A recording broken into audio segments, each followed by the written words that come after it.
ஹாரியும் பாஷாவும். Harry ரொம்ப சந்தோஷமான மூட்ல இருந்தது. ஏன்னா ஹுஸ்னா தன்னோட வீட்டுக்கு அதை கூப்பிட்டு இருந்தது. பிக் ப்ரோவையும் கூப்பிட்டு இருந்தது.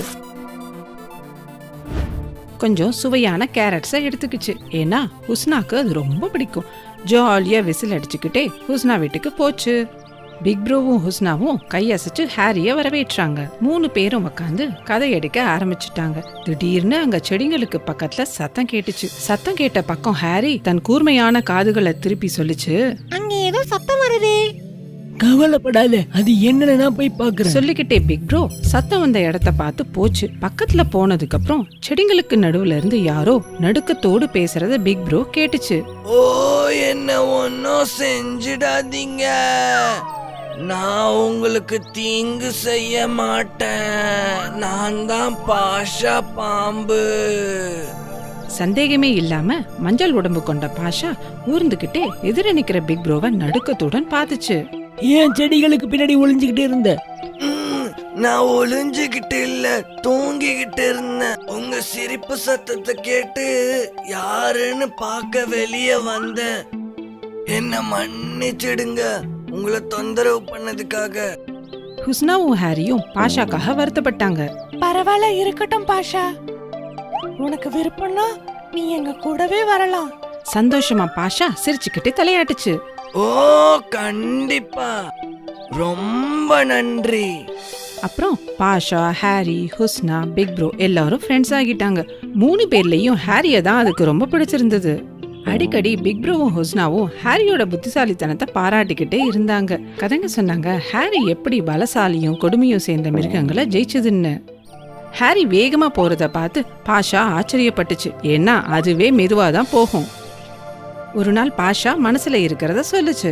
ஹாரி, நீதான் கண்டிப்பா என்னோட சிறந்த நண்பனா இருக்கணும். நம்ம 2 பேரும் ஒன்னா இருந்தா உன்கிட்ட இருந்து நிறைய விஷயத்த கத்துக்கலாம்னு நினைக்கிறேனா. என்ன சொல்ற ஹாரி, இத பத்தி என்ன நினைக்கிற? ஹாரி பாஷா சொன்னதை கேட்டு ஆச்சரியப்பட்டுச்சு. யோசிச்சு பார்க்க ஆரம்பிச்சது. உஸ்னாவும் பிக் ப்ரோவும் பக்கத்துல இருக்கும்போது பாஷா கூட இருக்கலாம். ஆனா தனியா எப்படி அது கூட இருக்கிறது? அது இல்லாம பாஷா ஒரு பாம்பு, நம்மள மாதிரி சின்னவங்க கூட எப்படி பழகும் அது? ஆனா பாஷா நம்பிக்கையோட இருந்தது.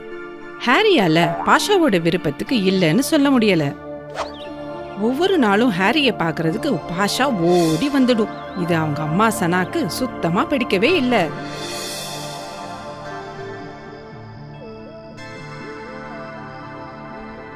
இப்பதான் வரியா பாஷா? பாஷாவை திட்டினாங்க. தினமும் காலையில போயிட்டு நைட்டு தான் வீட்டுக்கு வர. உனக்கு வீட்டை பத்தியும் கவலை இல்லை, உணவும் கொண்டு வர்றதில்ல. அன்னைக்கு பாஷா சோகமா உட்காந்துக்கிட்டு இருக்கிறத ஹாரி பார்த்துச்சு. ஏன் சோகமா உட்கார்ந்துட்டு இருக்க நண்பா? ஹாரி கேட்டுச்சு. எங்க அம்மா சொல்றாங்க இங்கேயே உக்காஞ்சுக்கிட்டு நேரத்தை வீணடிக்கிறேன்னு, உணவு தேடவே மாட்டேன்னு என்கிட்ட சொல்றாங்க. கவலைப்படாத, உனக்கு நான் உதவி பண்றேன். கேரட் தோட்டத்துல போய் கூட நிறைய கேரட்ஸ் எடுத்து பாஷா கிட்ட கொடுத்துச்சு. இந்தா, இதை எடுத்துட்டு போய் உங்க அம்மா கிட்ட கொடு, கண்டிப்பா உங்களுக்கு பிடிக்கும். பாஷா ஹாரிக்கு நன்றி சொல்லிட்டு வீட்டுக்கு போச்சு. அம்மா இங்க பாருங்க, என் ஃப்ரெண்ட் ஹாரி உங்களுக்கு gift கொடுத்திருக்கான். முதல்ல தேவையில்லைன்னு நினைச்சாலும் சனா கேரட்டை சாப்பிட ஆரம்பிச்சது. ஒரு கடி, அதோட டேஸ்ட் அதுக்கு ரொம்ப பிடிச்சிருந்தது. சுவையான கேரட்டுகளை சாப்பிடாம சனாவால இருக்க முடியல.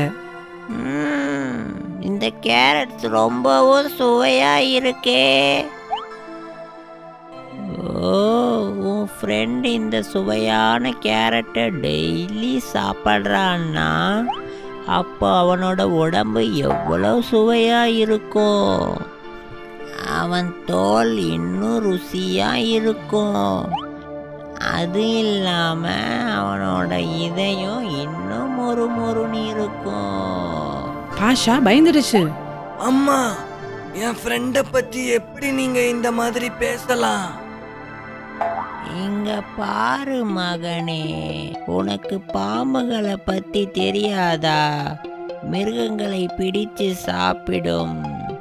உங்க அம்மாவும் அதுக்குத்தானே ஆசைப்படுறேன்.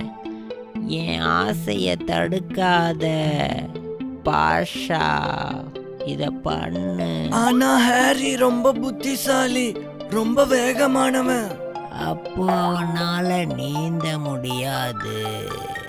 அவனை குளத்துக்கு கூட்டிட்டு போய் மூழ்கடிச்சிடு பாஷா. கனத்த இதயத்தோட தன் அம்மாவோட ஆசையை தட்ட முடியாத பாஷா சோகத்தோட ஹாரியை தேடி ஊர்ந்துகிட்டே போச்சு. வா ஹாரி, நான் உன்னை தேடிக்கிட்டு இருக்கேன். ஹாரிய பார்த்ததும் பாஷா ரொம்ப நடுக்கத்துடன் சொல்லுச்சு. ஏன் என்ன தேடின? நேத்து நீ கொடுத்த கேரட் எங்க அம்மாக்கு ரொம்ப பிடிச்சிருக்கு. டின்னர் சாப்பிட உன்னை கூப்பிட்டுட்டு வர சொன்னாங்க ஹாரி. நீ வருவியா? ஓ, கண்டிப்பா வரேன். நீ முன்னாடி போ. ஹாரி உற்சாகத்தோடு பாஷாக்கு பின்னாடி போச்சு. வீட்டுக்கு போற வழியில குளத்துல கொஞ்சம் தாமரை பூக்கள் பறிச்சுக்கிட்டு வீட்டுக்கு எடுத்துட்டு போனோம் ஹாரி. அத வச்சு வீட்டை அலங்கரிக்கணும். எனக்கு கொஞ்சம் ஹெல்ப் பண்ணுவியா ஹாரி? அதுதான் பாஷாவோட பிளான், ஹாரிய குளத்துக்கு கூட்டிட்டு போறதுக்கு. ஹாரி சொல்லிச்சு தன்னால நீந்த முடியாதுன்னு. பாஷா தன் முதுகுல தூக்கிட்டு போறதா சொல்லிச்சு. ஹாரியும் ஒத்துக்குச்சு. ஹாரி பாஷா முதுகுல ஏறிக்குச்சு. ஹாரிய முதுகுல வச்சுக்கிட்டு பாஷா தண்ணிக்குள்ள நீந்தி குளத்தோட கடைசி வரைக்கும் போயிடுச்சு. அங்க பாரு அழகான பூக்கள். ஹாரி தாமரைய காட்டுச்சு. நம்ம குளத்துக்கு பூ பறிக்க வரல, உன்னை தண்ணியில மூழ்கடிக்க போறேன். அப்பதான் எங்க அம்மாக்கு உன்னோட ஃப்ரெஷ் ஹார்ட் கிடைக்கும். இத கேட்ட ஹாரிக்கு அதிர்ச்சி. பாஷா துரோகம் பண்ணிருச்சுன்னு. ஆனா புத்திசாலி ஹாரி வேகமா உன்னை யோசிச்சுது. ஏன் சிரிக்கிற? நீ முன்னாடியே சொல்லி இருந்தா என் ஹார்ட்டை என் கூட கொண்டு வந்திருப்பேன். நீ என்ன சொல்ற? உன்கிட்ட இப்போ உன் ஹார்ட் இல்லையா? ஆமா, என்னோட வீட்ல பாதுகாப்பா இருக்கு. என்னை கரைக்கு கூட்டிட்டு போ, நான் வேகமா போய் எடுத்துட்டு வந்துடுறேன். ஹாரி சொல்லுச்சு. அத கேட்ட பாஷா யோசிக்காம ஹாரிய கரையில கொண்டு போய் இறக்கி விட்டுடுச்சு.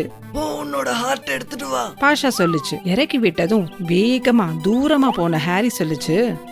உனக்கு என்னோட ஹார்ட்டும் கிடையாது, ஃப்ரெண்ட்ஷிப்பும் கிடையாது காட்டுப்பாம்பே. நீ என்னை எதுவும் செய்ய மாட்டேன்னு உன்னை நம்பினது என்னோட முட்டாள்தனம். நீ என்னை ஏமாத்திட்ட. வீட்டுக்கு போய் உங்க அம்மா கிட்ட சொல்லு, அவங்க பையன் ஒரு நல்ல ஃப்ரெண்ட்ஷிப்பை இழந்துட்டான்னு. அப்படி சொல்லிக்கிட்டே ஹாரி காட்டுக்குள்ள ஓடி மறைஞ்சிருச்சு. ஹாரி சொன்ன வார்த்தைகளை கேட்ட பாஷா தன்னோட நட்பும் போச்சு, உணவும் போச்சுன்னு நினைச்சது.